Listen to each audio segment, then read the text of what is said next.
Hello friends, welcome to Meridian Overseas. Friends, आज हम बात करने वाले हैं जर्मनी में जो आपका नियर बाय इनटेक है, दैट इज समर इनटेक, जो आने वाला इनटेक है उसके बारे में। तो आज के इस वीडियो में हम डिस्कशन करेंगे कि आप अगर फर्दर अपने स्टडीज के लिए जर्मनी में आप ऑप्शन देख रहे हैं तो आपको कैसे कैसे अपना एप्लीकेशन कब स्टार्ट करना है और आपका जो ओवरऑल टाइम ड्यूरेशन है उसको आप कैसे मैनेज कर सकते हैं।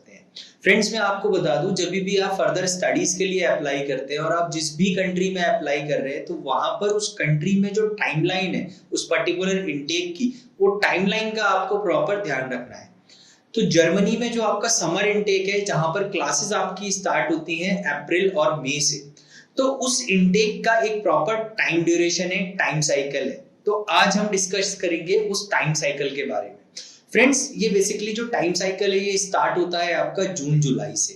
तो यहाँ पर आपके पास आपको अपना जून जुलाई में जितने भी डॉक्यूमेंट्स हैं वो आपको एकेडमिक डॉक्यूमेंट्स अपने प्रिपेयर करने रहते हैं। उसके बाद जुलाई में, क्योंकि आपका नॉर्मली अगर आप जस्ट आपने एग्जाम दिए हैं बैचलर्स के, तो मई में एग्जाम होते हैं, मई जून में जुलाई तक रिजल्ट आ जाता है आपके पास।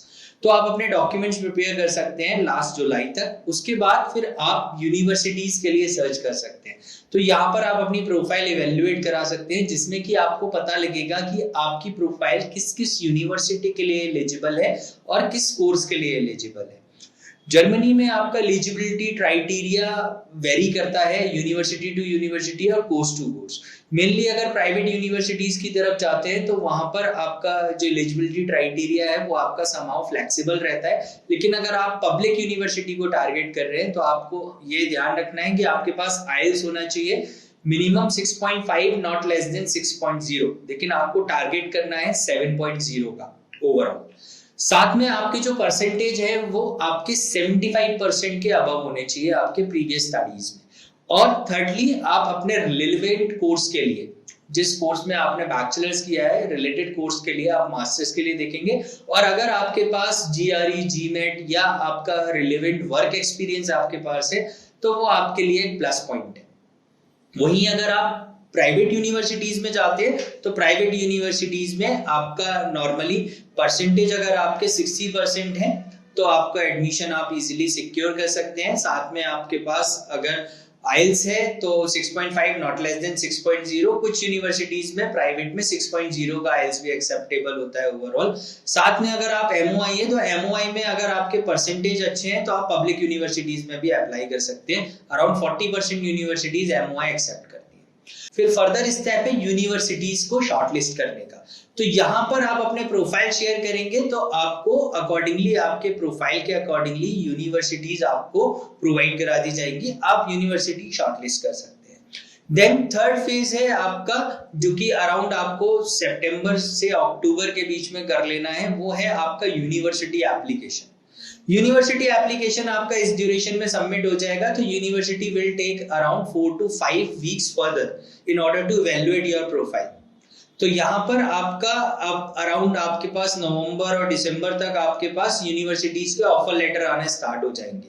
देखिए, जर्मनी में आपका कई बारी कुछ यूनिवर्सिटीज यूनी असिस्ट के थ्रू भी एप्लीकेशंस की रिक्वायरमेंट रखती हैं। यूनी असिस्ट में आपका जो प्रोफाइल सबमिट होता है वो इवैल्यूएशन में अराउंड 4 to 5 वीक्स का टाइम ले लेता है। और उसके बाद फिर आपको वहां से एक वीपीटी फॉर्म मिलता है और वो वीपीटी फॉर्म आपको फर्दर अपने यूनिवर्सिटी एप्लीकेशन में सबमिट करना होता है।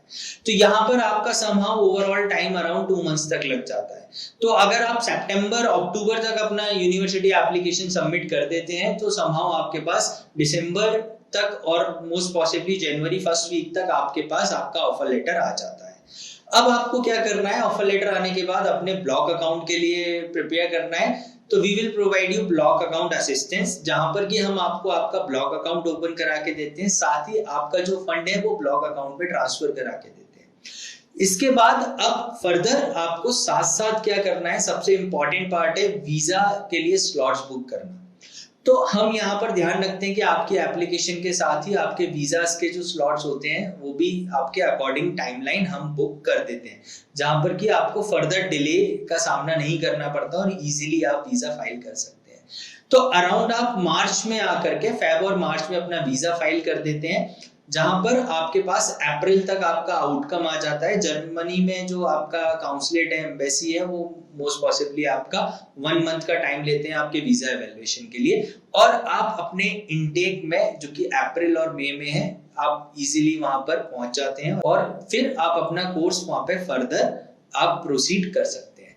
तो ये था पूरा प्रोसेस जर्मनी का विद टाइमलाइन। अगर आप इस टाइमलाइन के अकॉर्डिंगली चलेंगे तो श्योरली आपको आपके जो रिक्वायर्ड यूनिवर्सिटीज हैं, रिक्वायर्ड कोर्स हैं, प्रेफरेबल यूनिवर्सिटीज में आप वहां पे आपकी एप्लीकेशन आप इजीली सबमिट कर सकते हैं। प्लस होपफुली आपको वहां से ऑफर लेटर भी मिल सकता है और आप टाइम रहते अपना वीजा एप्लीकेशन भी सबमिट कर सकते हैं और फाइनली आप वीजा अचीव कर सकते हैं।